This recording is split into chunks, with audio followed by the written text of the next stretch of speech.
Levítico, capítulo 1. O Senhor Deus chamou Moisés, e de dentro da tenda sagrada mandou que ele desse aos israelitas as seguintes leis a respeito dos sacrifícios. Quando um homem oferecer um animal em sacrifício a Deus, o Senhor, ele poderá escolhê-lo do seu gado ou do seu rebanho de ovelhas e cabras. Se ele oferecer um animal do seu gado para ser completamente queimado no altar, então deverá ser um touro sem defeito. Para que o Senhor o aceite, o homem levará o touro até a entrada da tenda sagrada. Ali ele porá a mão na cabeça do animal, a fim de que seja aceito como sacrifício, para conseguir o perdão dos seus pecados. O homem matará o touro ali, na frente da tenda sagrada. E os sacerdotes, que são descendentes de Arão, oferecerão ao Senhor o sangue do animal, e depois borrifarão com ele os 4 lados do altar que está na frente da tenda. Em seguida, o homem tirará o couro do animal e depois cortará o corpo em pedaços. Os sacerdotes acenderão fogo em cima do altar, arrumarão a lenha sobre o fogo e colocarão sobre ela os pedaços do touro, a cabeça e a gordura que cobre os intestinos. O homem lavará os miúdos e as pernas do animal, que também serão queimados no altar. O sacerdote queimará o touro todo como um sacrifício que tem um cheiro agradável a Deus, o Senhor.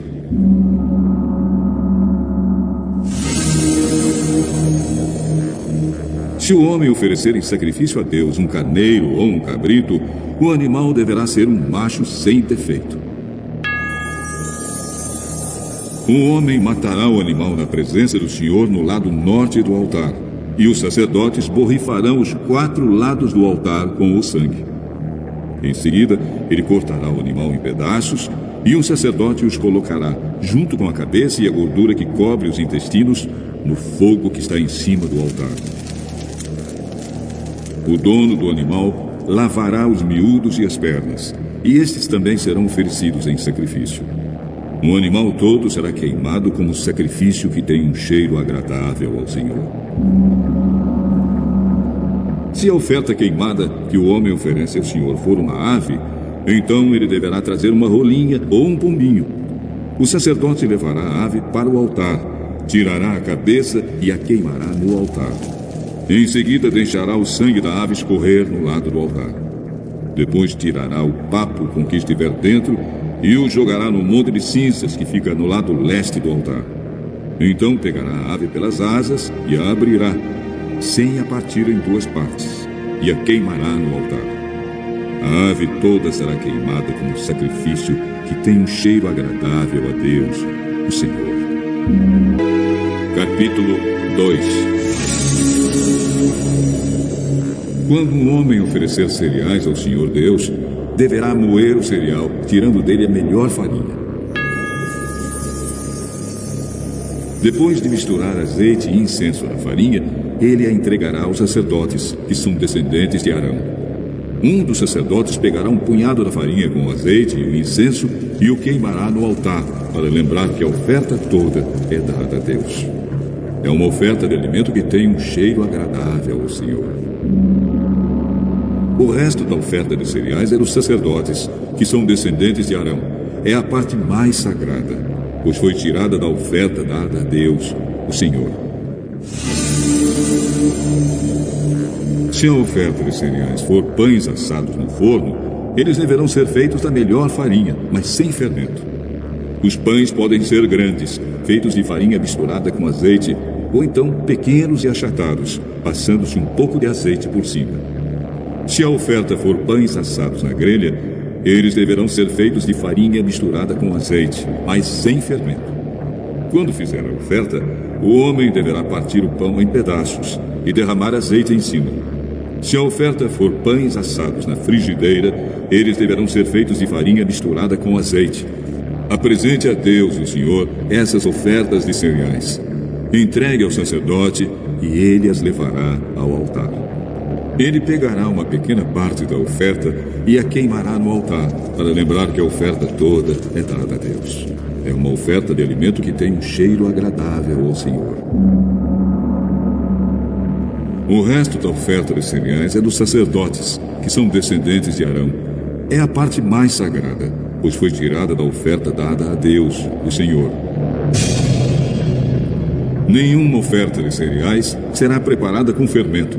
Nem fermento nem mel deverão ser usados em nenhuma oferta apresentada a Deus, o Senhor. Ofereça ao Senhor os cereais que forem colhidos primeiro, mas essa oferta não será queimada no altar. Tempere com sal todas as ofertas de cereais, pois o sal representa a aliança que Deus fez com o seu povo. Toda oferta de cereais deverá ser temperada com sal. Quando a primeira parte da colheita de cereais for oferecida a Deus, o Senhor, leve grãos de espigas verdes, esmagados e torrados no fogo. Ponha azeite e incenso em cima dessa oferta. Aí o sacerdote queimará no altar uma parte dessa oferta de cereais, junto com o azeite e o incenso, para lembrar que a oferta toda é dada a Deus, o Senhor. Capítulo 3.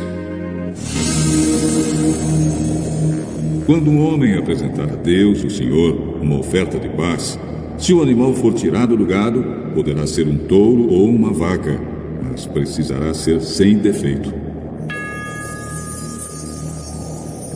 Em frente da tenda sagrada, o homem porá a mão na cabeça do animal e o matará.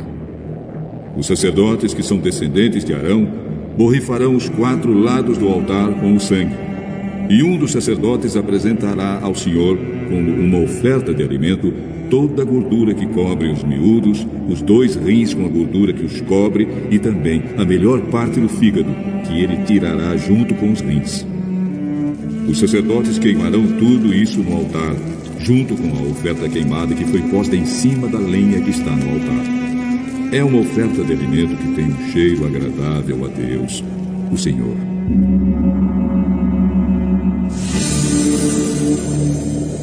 Se o homem oferecer a Deus, o Senhor, um animal do seu rebanho como oferta de paz, um animal poderá ser macho ou fêmea, mas precisará ser sem defeito.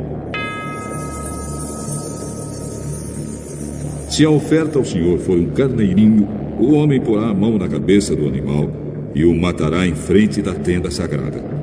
Os sacerdotes, que são descendentes de Arão, borrifarão os 4 lados do altar com o sangue.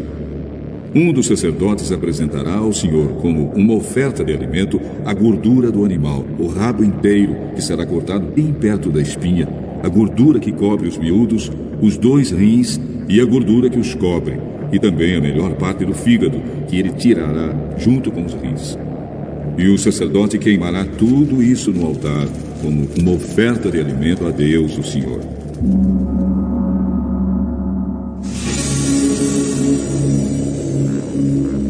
Se a oferta ao Senhor for um cabrito, o homem porá a mão na cabeça do animal e o matará em frente da tenda sagrada.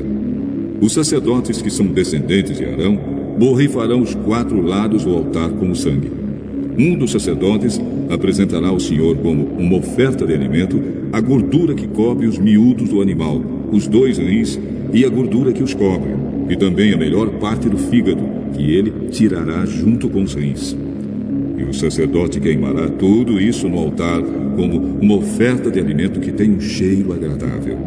Toda a gordura pertence a Deus, o Senhor. Por isso os israelitas, em todos os lugares onde morarem, não comerão nem a gordura nem o sangue. Essa é uma lei que deverá ser obedecida para sempre por vocês e pelos seus descendentes.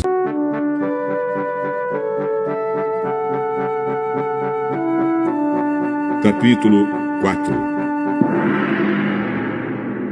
O Senhor Deus mandou que Moisés dissesse aos israelitas o que deveria fazer a pessoa que, sem querer, quebrasse uma das leis do Senhor e fizesse o que é proibido. Se o grande sacerdote cometer um pecado, tornando assim o povo culpado, ele, para tirar o pecado, oferecerá a Deus, o Senhor, um touro novo, sem defeito. Ele levará o animal até a entrada da tenda sagrada, porá a mão na cabeça do animal e o matará ali na presença do Senhor. Em seguida pegará uma parte do sangue do animal e a levará para dentro da tenda. Ali ele molhará um dedo no sangue e na presença do Senhor borrifará o sangue 7 vezes em frente da cortina do lugar santo. Depois, ainda na presença do Senhor, ele porá um pouco do sangue nas pontas do altar que está dentro da tenda, onde o incenso sagrado é queimado. O resto do sangue ele derramará na base do altar, onde os sacrifícios são queimados, em frente da tenda. O sacerdote deverá tirar toda a gordura do animal, isto é, a gordura dos miúdos, os 2 rins e a gordura que os cobre, e também a melhor parte do fígado, que ele tirará junto com os rins, do mesmo jeito que se tira tudo isso do touro sacrificado como uma oferta de paz. E o sacerdote queimará tudo no altar de ofertas queimadas. Mas ele pegará o couro do animal, a carne toda, a cabeça, as pernas, os miúdos e também os intestinos, e os levará para fora do acampamento até um lugar puro, onde são jogadas as cinzas, e ali queimará o animal todo em cima da lenha. Pode acontecer que o povo todo, sem querer, quebre uma das leis de Deus, o Senhor, fazendo o que é proibido. Nesse caso, se forem culpados sem saber que pecaram, logo que reconhecerem que pecaram, levarão um touro novo para oferecer em sacrifício a fim de tirar o pecado e o apresentarão em frente da tenda sagrada. Ali, na presença do Senhor, os líderes porão as mãos na cabeça do animal e o matarão. Depois o grande sacerdote levará uma parte do sangue do animal para dentro da tenda. Ele molhará o dedo no sangue e na presença do Senhor borrifará o sangue 7 vezes em frente da cortina no lugar santo. Depois, ainda na presença do Senhor, ele porá um pouco do sangue nas pontas do altar que está dentro da tenda. O resto do sangue ele derramará na base do altar onde os sacrifícios são queimados, em frente da tenda. Em seguida, ele tirará toda a gordura do animal e queimará essa gordura no altar, e fará com esse animal o mesmo que fez com aquele que ofereceu para tirar o seu próprio pecado. O sacerdote oferecerá esse sacrifício para conseguir o perdão de pecados, e o povo será perdoado. Por fim, como fez com o outro touro novo, o sacerdote levará esse touro novo para fora do acampamento e o queimará. Essa é a oferta para tirar o pecado do povo.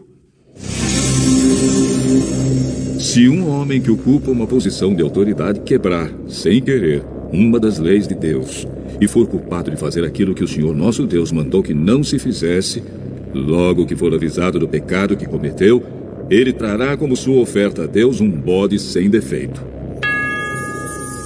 O homem porá a mão na cabeça do animal e, na presença do Senhor, o matará no lado norte do altar, onde são mortos os animais que são queimados. Esta é a oferta para tirar o seu pecado. Então o sacerdote molhará o dedo no sangue do animal e o porá nas pontas do altar, onde os animais são queimados, e derramará o resto do sangue na base do altar. Como no caso da oferta de paz, toda a gordura do bode será queimada no altar. Assim, o sacerdote oferecerá o sacrifício para conseguir o perdão de pecados, e o homem será perdoado.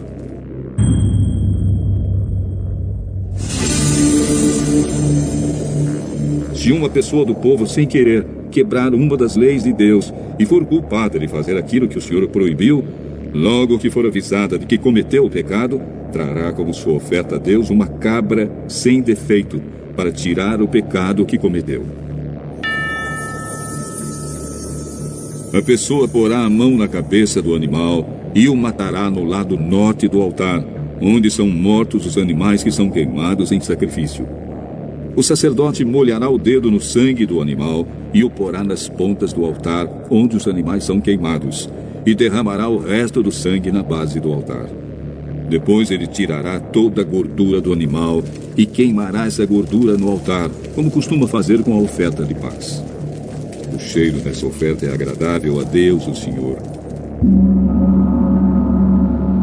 Assim o sacerdote oferecerá o sacrifício para conseguir o perdão de pecados, e a pessoa será perdoada. Se uma pessoa trouxer uma ovelha como oferta para tirar o seu pecado, o animal deverá ser sem defeito. Essa pessoa porá a mão na cabeça da ovelha e no lado norte do altar, onde são mortos os animais que são queimados, ela matará a ovelha como um sacrifício para tirar o seu pecado. O sacerdote molhará o dedo no sangue da ovelha e o porá nas pontas do altar onde os animais são queimados e derramará o resto do sangue na base do altar. Como costuma fazer com a oferta de paz, o sacerdote tirará toda a gordura da ovelha e queimará essa gordura no altar, em cima das ofertas que foram queimadas em sacrifício a Deus, o Senhor. Assim o sacerdote oferecerá o sacrifício para conseguir o perdão de pecados, e a pessoa será perdoada. Levítico, capítulo 5. Os casos em que é preciso oferecer sacrifícios são os seguintes.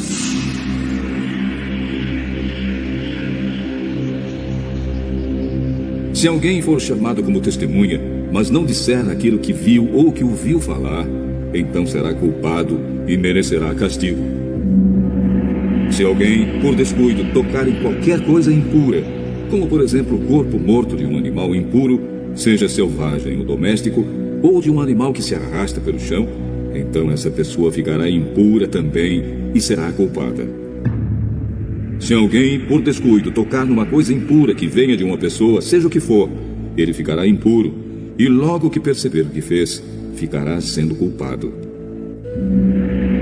Se alguém, sem pensar no que está dizendo, jurar que vai fazer alguma coisa, seja boa ou má, um desses juramentos que a gente faz sem pensar, então será culpado logo que compreender o que fez. Portanto, quando alguém for culpado de qualquer uma dessas coisas, deverá confessar o seu pecado e trazer a Deus, o Senhor, um animal como sacrifício para tirar a culpa do pecado que cometeu. O animal deve ser uma ovelha ou uma cabra, e o sacerdote oferecerá o animal em sacrifício para conseguir o perdão do pecado que a pessoa cometeu.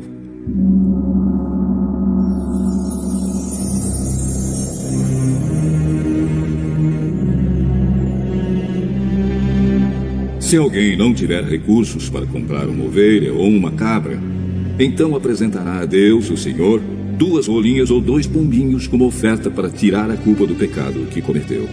Uma das aves será o sacrifício para tirar pecados, e a outra será uma oferta a ser completamente queimada.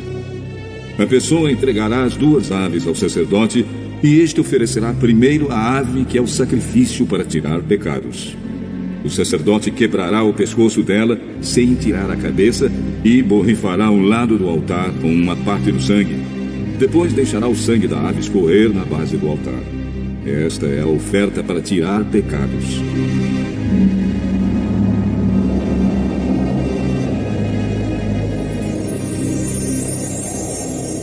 Em seguida, o sacerdote oferecerá a outra ave como uma oferta que será completamente queimada, conforme a lei manda. Assim, o sacerdote oferecerá esse sacrifício para conseguir o perdão de pecados, e a pessoa será perdoada.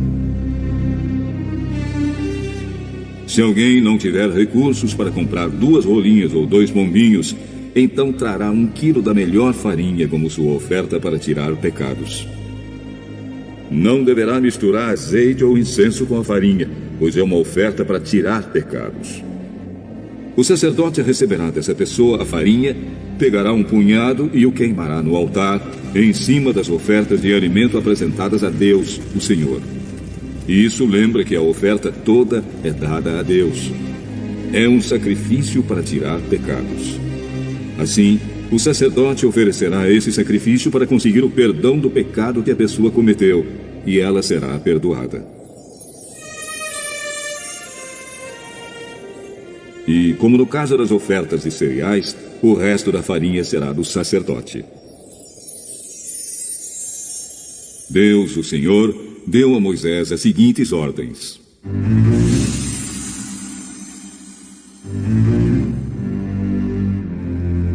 Se alguém, sem querer, cometer o pecado de não entregar as ofertas sagradas que pertencem a Deus, o Senhor, então, para pagar a dívida, a pessoa precisará trazer um carneiro sem defeito para oferecer ao Senhor.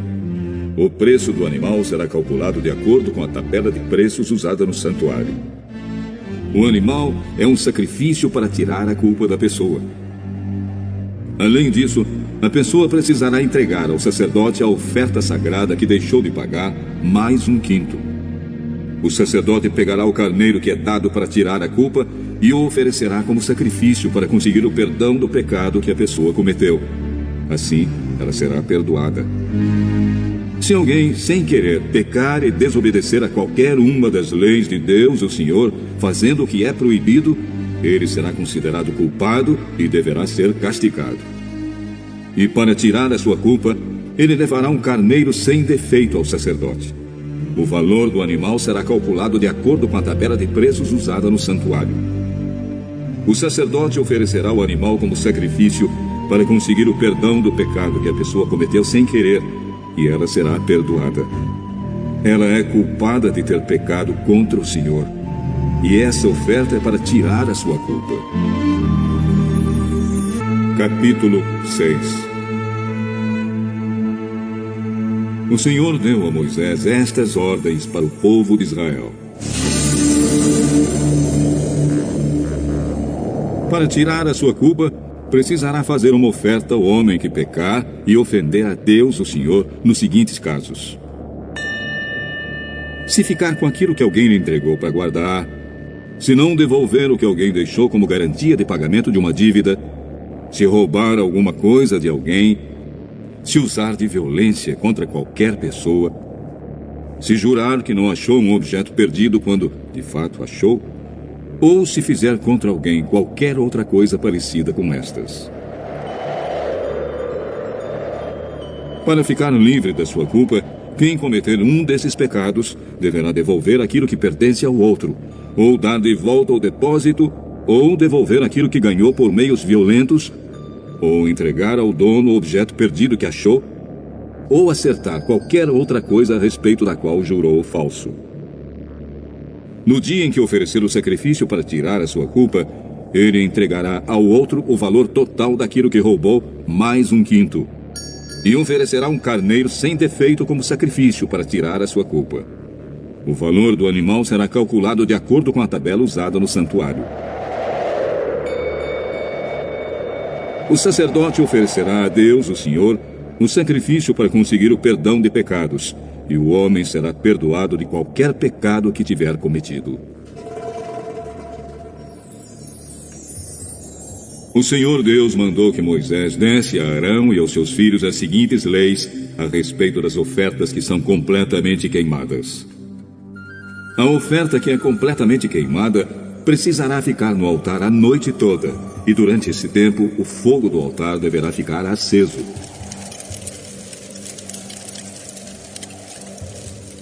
Depois que o fogo queimar todo o sacrifício, o sacerdote, vestido com calções de linho e uma túnica também de linho, tirará as cinzas e as colocará ao lado do altar.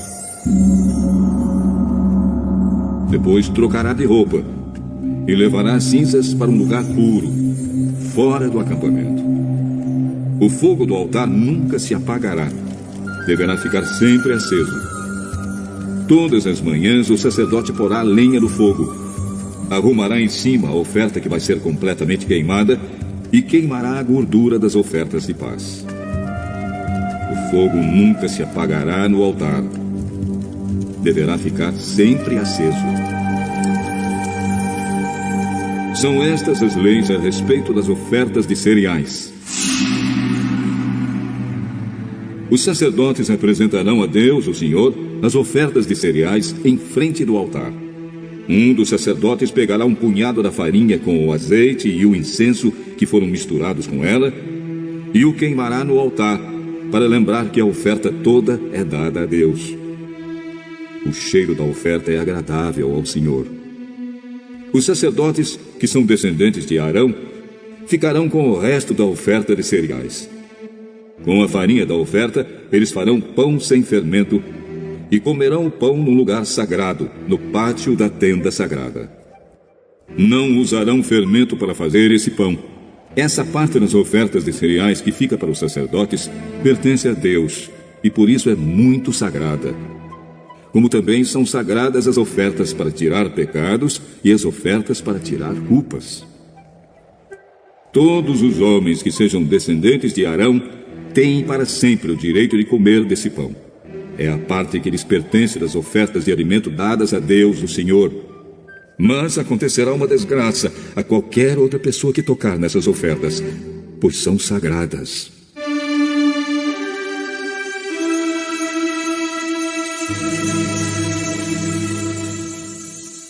O Senhor Deus deu a Moisés as seguintes leis a respeito da ordenação dos descendentes de Arão para serem sacerdotes. Quando um sacerdote for ordenado, oferecerá a Deus, o Senhor, 1 quilo de farinha, como se faz na oferta diária de cereais. Uma metade será oferecida de manhã e a outra metade à tarde. A farinha deverá ser bem misturada com azeite, e o pão deverá ser assado numa grelha. Depois o pão será partido em pedaços, e o sacerdote o apresentará a Deus como uma oferta de cereais. O cheiro dessa oferta é agradável ao Senhor. Esta é uma lei que vale para sempre. Todo descendente de Arão que servir como grande sacerdote fará a mesma coisa. Essa oferta será completamente queimada como sacrifício a Deus, o Senhor. Nenhuma parte de qualquer oferta de cereais apresentada por um sacerdote poderá ser comida. A oferta toda será queimada.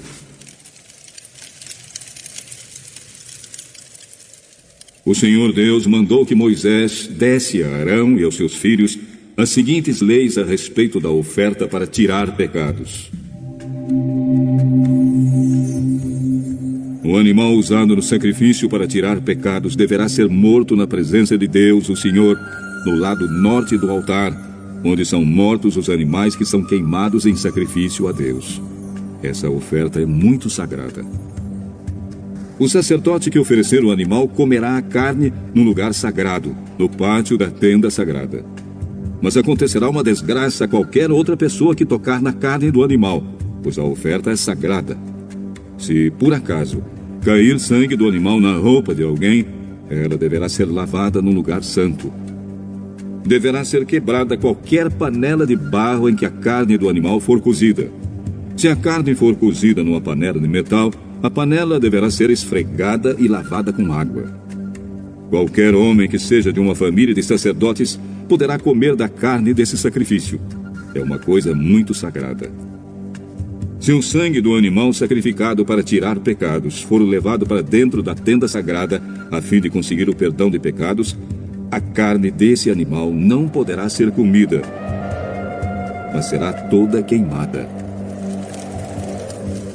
Leitura complementar. Patriarcas e Profetas. Capítulo 32. A Lei e os Concertos. Adão e Eva, ao serem criados, tinham conhecimento da lei de Deus. Estavam familiarizados com os reclamos da mesma relativamente a si. Seus preceitos estavam escritos em seu coração. Quando o homem caiu pela transgressão, a lei não foi mudada, mas estabelecido um plano que remediasse a situação, trazendo novamente o homem à obediência. Foi feita a promessa de um Salvador e prescritas ofertas sacrificais que apontavam ao futuro, para a morte de Cristo como a grande oferta pelo pecado. Mas, se a lei de Deus nunca houvesse sido transgredida, não teria havido morte, tampouco haveria necessidade de um Salvador. Consequentemente, não teria havido necessidade de sacrifícios. Adão ensinou a seus descendentes a lei de Deus, e esta foi transmitida de pai a filho, através de gerações sucessivas. Mas, apesar das graciosas providências para a redenção do homem, poucos houve que as aceitaram e lhes prestaram obediência. Pela transgressão, o mundo se envileceu, tanto que foi necessário, pelo dilúvio, limpá-lo de suas corrupções. A lei foi preservada por Noé e sua família, e Noé ensinou a seus descendentes os 10 mandamentos.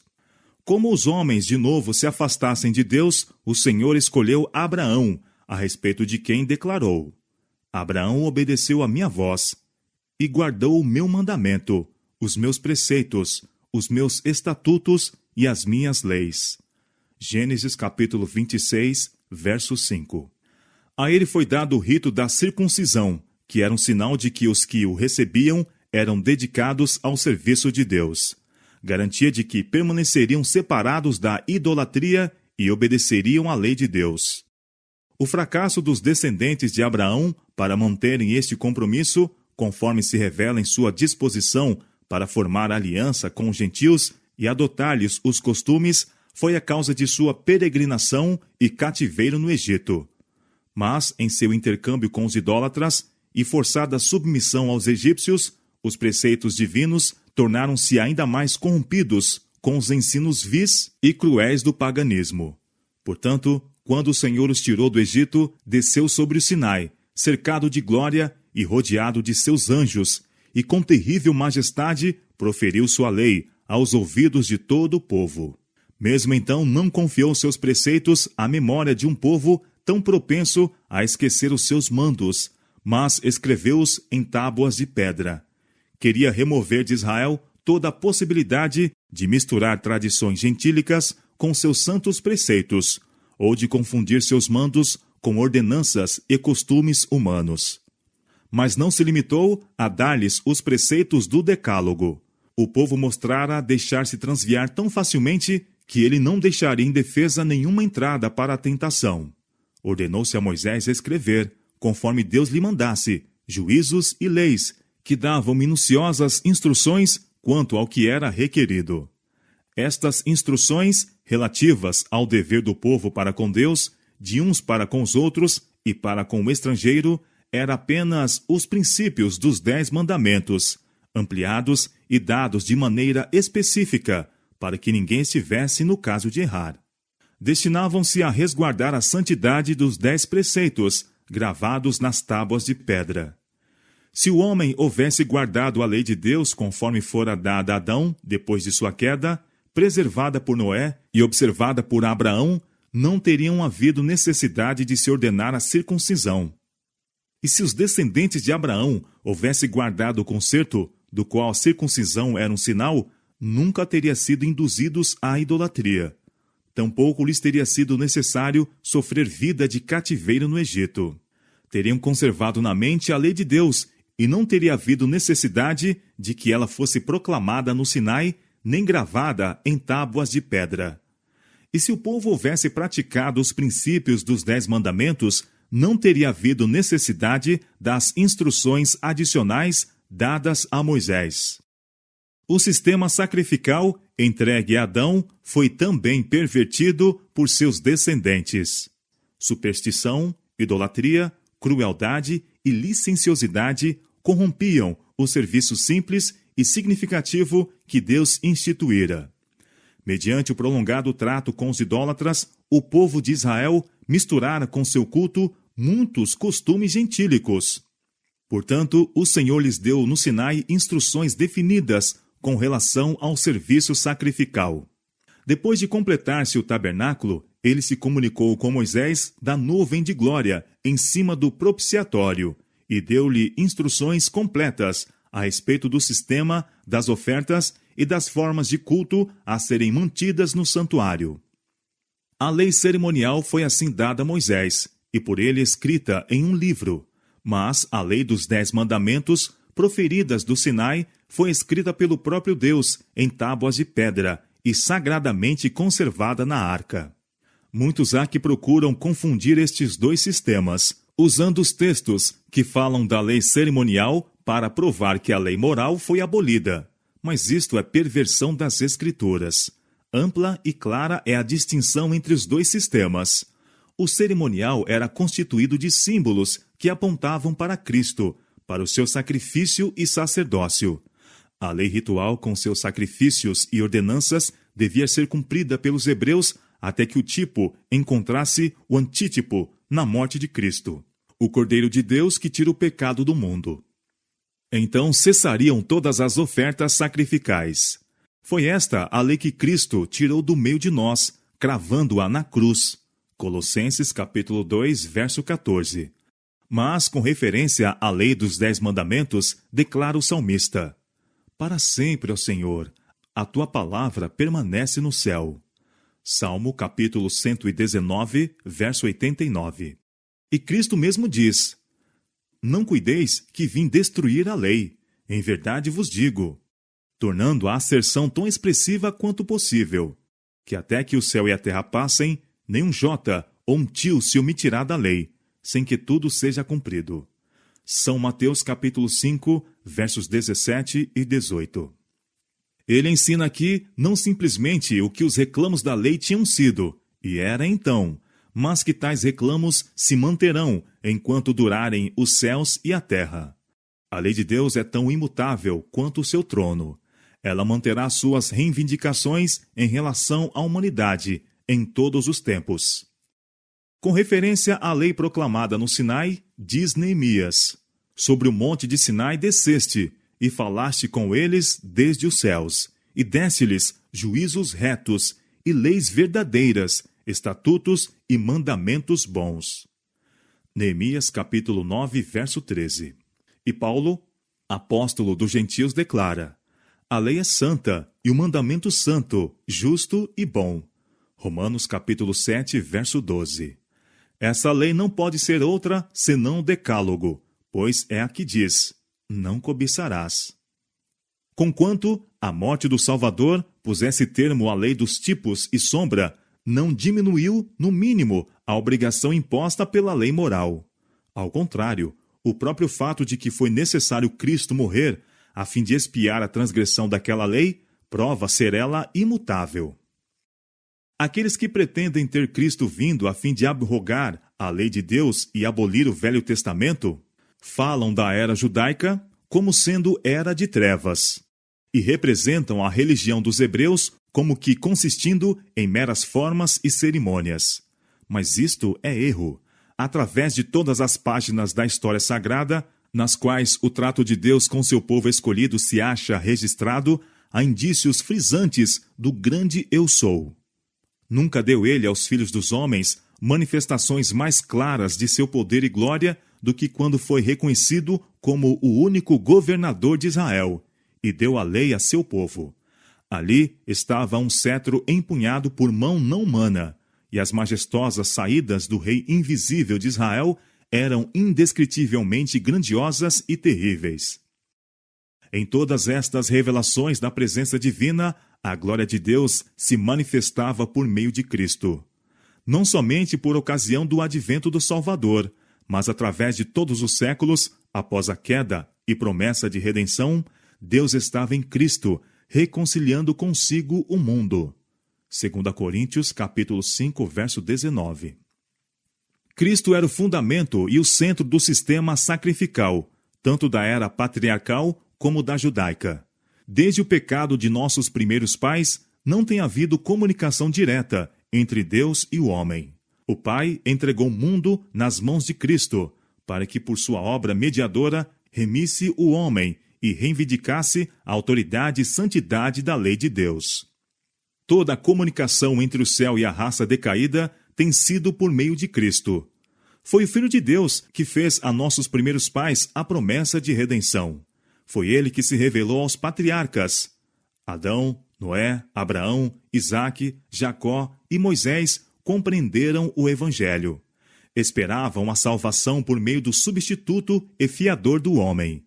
Esses santos homens da antiguidade entretinham comunhão com o Salvador que viria ao nosso mundo em carne humana. E alguns falaram com Cristo e os anjos celestiais, face a face. Cristo não somente foi o guia dos hebreus no deserto, o anjo em que estava o nome de Jeová e que, velado na coluna de nuvem, ia adiante das hostes, mas foi também ele que deu a lei a Israel. Por entre a tremenda glória do Sinai, Cristo declarou aos ouvidos de todo o povo os 10 preceitos da lei de seu Pai. Foi ele que deu a Moisés a lei gravada em tábuas de pedra. Foi Cristo que falou a seu povo por intermédio dos profetas. Escrevendo à igreja cristã, diz o apóstolo Pedro que os profetas profetizaram da graça que vos foi dada, indagando que tempo ou que ocasião de tempo o Espírito de Cristo, que estava neles, indicava, anteriormente testificando os sofrimentos que a Cristo haviam de vir, e a glória que se lhes havia de seguir. 1 São Pedro, capítulo 1, verso 10 e 11. É a voz de Cristo que nos fala através do Velho Testamento. O testemunho de Jesus é o espírito de profecia. Apocalipse, capítulo 19, verso 10. Em seus ensinos, enquanto se achava pessoalmente entre os homens, Jesus encaminhava a mente do povo para o Velho Testamento. Disse ele aos judeus: examinai as Escrituras, porque vós cuidais ter nelas a vida eterna, e são elas que de mim testificam. São João, capítulo 5, verso 39. Nesse tempo, os livros do Velho Testamento eram a única parte da Bíblia que existia. Outra vez, declarou o Filho de Deus: tem Moisés e os profetas, ouçam-nos. E acrescentou: se não ouvem a Moisés e aos profetas, tampouco acreditarão que algum dos mortos ressuscite. São Lucas, capítulo 16, versos 29 e 31. A lei cerimonial foi dada por Cristo. Mesmo depois que ela não mais devia ser observada, Paulo apresentou-a aos judeus em sua verdadeira posição e valor, mostrando o seu lugar no plano da redenção e sua relação para com a obra de Cristo. E o grande apóstolo declara gloriosa esta lei, digna de seu divino organizador. O serviço solene do santuário tipificava as grandiosas verdades que seriam reveladas durante gerações sucessivas. A nuvem de incenso, que acendia com as orações de Israel, representa a sua justiça, que unicamente pode tornar aceitável a Deus a oração do pecador. A vítima sangrenta sobre o altar do sacrifício dava testemunho de um Redentor vindouro, e do Santo dos Santos resplandecia o sinal visível da presença divina. Assim, através de séculos e séculos de trevas e apostasia, a fé se conservou viva no coração dos homens até chegar o tempo para o advento do Messias prometido. Jesus era a luz de seu povo, a luz do mundo, antes que viesse à terra sob a forma humana. O primeiro raio de luz a penetrar a sombra em que o pecado envolveu o mundo veio de Cristo, e dele tem vindo todo o raio de fulgor celestial que tem incidido sobre os habitantes da terra. No plano da redenção, Cristo é o Alfa e o Ômega, o primeiro e o derradeiro. Desde que o Salvador verteu seu sangue para a remissão dos pecados e subiu ao céu para comparecer por nós perante a face de Deus, tem estado a fluir luz da cruz do Calvário e dos lugares santos do santuário celestial. Mas a luz mais clara que nos é concedida não nos deve levar a desprezar a que nos primeiros tempos foi recebida mediante os tipos que indicavam o Salvador vindouro. O Evangelho de Cristo esparge luz sobre a economia judaica e dá significação à lei cerimonial. Sendo reveladas novas verdades, e sendo a que fora conhecida desde o princípio, trazida para uma luz mais clara, torna-se manifestos o caráter e propósitos de Deus em seu trato com o povo escolhido. Cada novo raio de luz que recebemos nos dá compreensão mais clara do plano da redenção, que é a operação da vontade divina na salvação do homem. Vemos nova beleza e força na palavra inspirada, e com interesse mais profundo e absorvente estudamos suas páginas. Muitos têm opinião de que Deus colocou um muro de separação entre os hebreus e o mundo exterior, de que seu cuidado e amor, retirados em grande parte do resto da humanidade, centralizaram-se em Israel. Mas não era intuito de Deus que seu povo erigisse uma parede separatória entre si e seus semelhantes. O coração do amor infinito expandia-se a todos os habitantes da terra. Posto que o houvessem rejeitado, estava ele constantemente procurando revelar-se-lhes e fazê-los participantes de seu amor e graça. Sua bênção foi concedida ao povo escolhido, a fim de que pudessem abençoar a outros. Deus chamou Abraão, fê-lo prosperar e o honrou, e a fidelidade do patriarca foi uma luz para o povo em todos os países de sua peregrinação. Abraão não se excluiu do povo em redor de si. Manteve relações amistosas com os reis das nações circunvizinhas, por alguns dos quais ele era tratado com grande respeito. E sua integridade e abnegação, seu valor e benevolência estavam a representar o caráter de Deus. Na Mesopotâmia, em Canaã, no Egito e mesmo aos habitantes de Sodoma, o Deus do céu foi revelado por meio de seu representante. Assim, ao povo do Egito e de todas as nações ligadas com aquele poderoso reino, Deus se manifestou por meio de José. Por que razão quis o Senhor exaltar a José tão grandemente entre os egípcios? Ele poderia ter provido outro meio para o cumprimento de seus propósitos em relação aos filhos de Jacó, mas desejou fazer de José uma luz e colocou-o no palácio do rei, a fim de que a iluminação celeste pudesse estender-se longe e perto. Por sua sabedoria e justiça, pela pureza e benevolência de sua vida diária, pela sua dedicação aos interesses do povo, e aquele povo era uma nação de idólatras, José foi um representante de Cristo.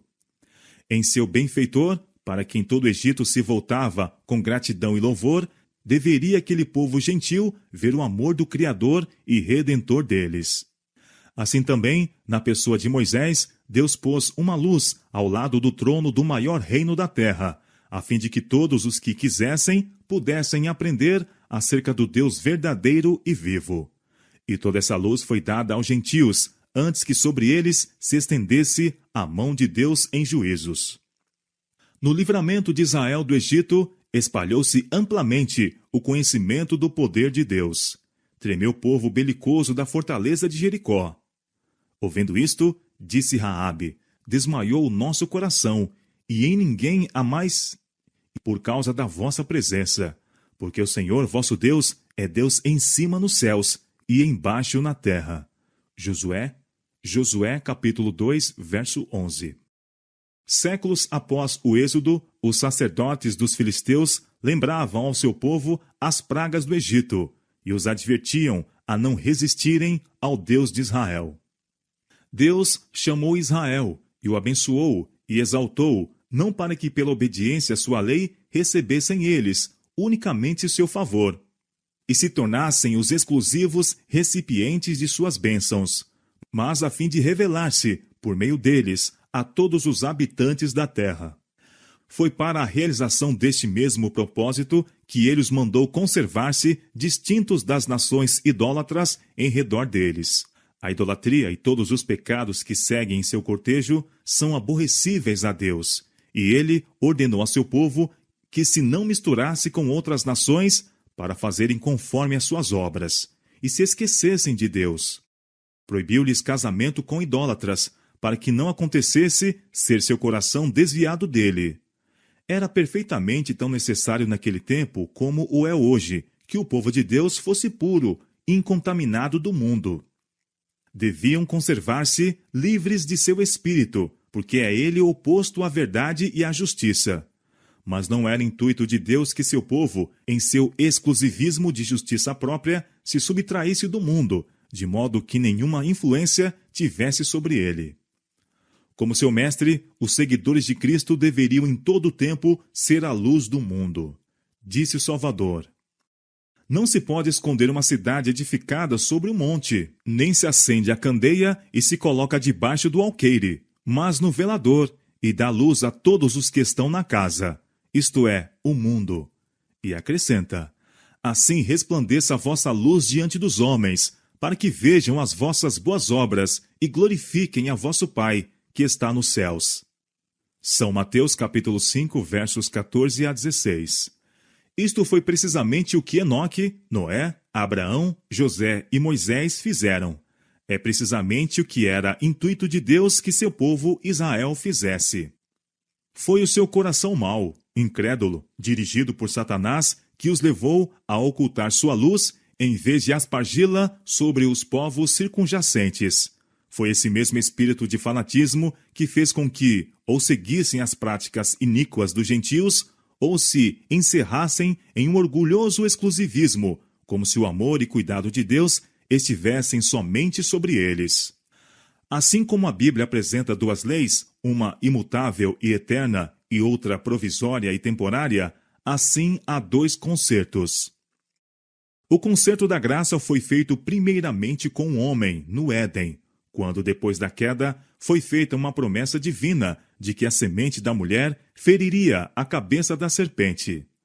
A todos os homens, este concerto oferecia perdão e a graça auxiliadora de Deus para a futura obediência mediante a fé em Cristo. Prometia-lhes também vida eterna, sob a condição de fidelidade para com a lei de Deus. Assim receberam os patriarcas a esperança da salvação. Este mesmo concerto foi renovado a Abraão na promessa: em tua semente serão benditas todas as nações da terra. Gênesis capítulo 22, verso 18. Esta promessa apontava para Cristo. Assim, Abraão a compreendeu e confiou em Cristo para o perdão dos pecados. Foi esta fé que lhe foi atribuída como justiça. O concerto com Abraão mantinha também a autoridade da lei de Deus. O Senhor apareceu a Abraão e disse: Eu sou o Deus Todo-Poderoso. Anda em minha presença e sê perfeito. Gênesis capítulo 17, verso 1. O testemunho de Deus concernente a seu fiel servo foi: Abraão obedeceu a minha voz e guardou o meu mandamento, os meus preceitos, os meus estatutos e as minhas leis. Gênesis capítulo 26, verso 5. E o Senhor lhe declarou: Estabelecerei o meu concerto entre mim e ti, e a tua semente depois de ti em suas gerações, por concerto perpétuo, para te ser a ti por Deus, e a tua semente depois de ti. Gênesis capítulo 17, verso 7. Se bem que este concerto houvesse sido feito com Adão e renovado a Abraão, não poderia ser ratificado antes da morte de Cristo. Existira pela promessa de Deus desde que se fez a primeira indicação de redenção. Fora aceito pela fé, contudo, ao ser ratificado por Cristo, é chamado um novo concerto. A lei de Deus foi a base deste concerto, que era simplesmente uma disposição destinada a levar os homens de novo à harmonia com a vontade divina, colocando-os onde poderiam obedecer à lei de Deus. Outro pacto, chamado nas Escrituras o Velho Concerto, foi formado entre Deus e Israel no Sinai, e foi então ratificado pelo sangue de um sacrifício. O concerto abraâmico foi ratificado pelo sangue de Cristo, e é chamado o segundo, ou novo concerto, porque o sangue pelo qual foi selado foi vertido depois do sangue do primeiro concerto. Que o novo concerto era válido nos dias de Abraão evidencia-se do fato de que foi então confirmado tanto pela promessa como pelo juramento de Deus, duas coisas imutáveis, nas quais é impossível que Deus minta. Hebreus capítulo 6, verso 18. Mas se o concerto abraâmico continha a promessa da redenção, por que se formou outro concerto no Sinai? Em seu cativeiro, o povo em grande parte perdera o conhecimento de Deus e os princípios do concerto abraâmico. Libertando-os do Egito, Deus procurou revelar-lhes seu poder e misericórdia, a fim de que fossem levados a amá-lo e confiar nele. Trouxe-os ao Mar Vermelho, onde, perseguidos pelos egípcios, parecia impossível escaparem, a fim de que se compenetrassem de seu completo desamparo e da necessidade de auxílio divino. E então lhes operou o livramento. Eles se encheram de amor e gratidão para com Deus, e de confiança em seu poder para os ajudar. Ele os ligara a si na qualidade de seu libertador do cativeiro temporal. Havia, porém, uma verdade ainda maior a ser-lhes gravada na mente. Vivendo em meio de idolatria e corrupção, não tinham uma concepção verdadeira da santidade de Deus, da excessiva pecaminosidade de seu próprio coração, de sua completa incapacidade para, por si mesmos, prestar obediência à lei de Deus, e de sua necessidade de um Salvador. Tudo isto deveria ser-lhes ensinado. Deus os levou ao Sinai, manifestou sua glória, deu-lhes sua lei, com promessa de grandes bênçãos sob condição de obediência. Se diligentemente ouvirdes a minha voz e guardares o meu concerto, então me sereis um reino sacerdotal e o povo santo. Êxodo capítulo 19, versos 5 e 6. O povo não compreendia a pecaminosidade de seus corações, e que sem Cristo lhes era impossível guardar a lei de Deus, e prontamente entraram em concerto com Deus. Entendendo que eram capazes de estabelecer sua própria justiça, declararam: tudo que o Senhor tem falado faremos, e obedeceremos. Êxodo capítulo 24, verso 7. haviam testemunhado a proclamação da lei com terrível majestade e tremeram, aterrorizados diante do monte.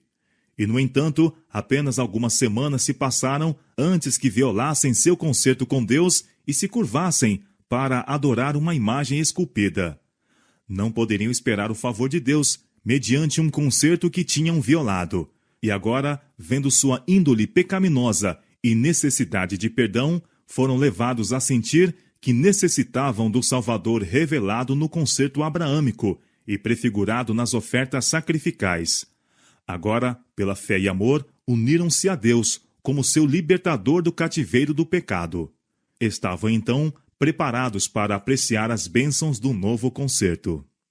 As condições do velho concerto eram: obedece e vive. Cumprindo-os, o homem viverá por eles. Mas maldito aquele que não confirmar as palavras desta lei. Deuteronômio capítulo 27, verso 26. O novo concerto foi estabelecido com melhores promessas, promessas do perdão dos pecados e da graça de Deus para renovar o coração e levá-lo à harmonia com os princípios da lei de Deus. Este é o concerto que farei com a casa de Israel, depois daqueles dias, diz o Senhor. Porei a minha lei no seu interior, e as escreverei no seu coração. Porque lhes perdoarei a sua maldade, e nunca mais me lembrarei dos seus pecados. Jeremias capítulo 31, versos 33 e 34. A mesma lei que fora gravada em tábuas de pedra é escrita pelo Espírito Santo nas tábuas do coração. Em vez de cuidarmos em estabelecer nossa própria justiça, aceitamos a justiça de Cristo. Seu sangue expia os nossos pecados. Sua obediência é aceita em nosso favor. Então, o coração renovado pelo Espírito Santo produzirá os frutos do Espírito. Mediante a graça de Cristo, viveremos em obediência à lei de Deus, escrita em nosso coração. Tendo o Espírito de Cristo, andaremos como ele andou. Pelo profeta, ele declarou a respeito de si mesmo: Deleito-me em fazer a tua vontade, ó Deus meu. Sim, a tua lei está dentro do meu coração. Salmo capítulo 40, verso 8. E quando esteve entre os homens, disse: O Pai não me tem deixado só, porque eu faço sempre o que lhe agrada. São João capítulo 8, verso 29. O apóstolo Paulo apresenta claramente a relação entre a fé e a lei no novo concerto. Diz ele: Sendo, pois, justificados pela fé, temos paz com Deus, por nosso Senhor Jesus Cristo. Anulamos a lei pela fé? De maneira nenhuma. Antes estabelecemos a lei.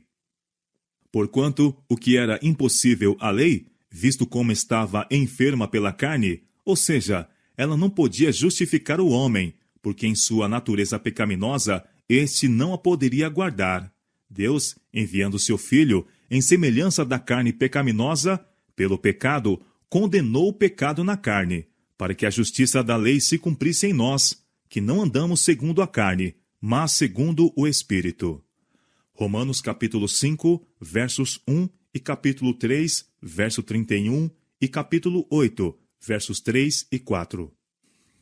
A obra de Deus é a mesma em todos os tempos, embora haja graus diversos de desenvolvimento e diferentes manifestações de seu poder para satisfazerem as necessidades dos homens nas várias épocas.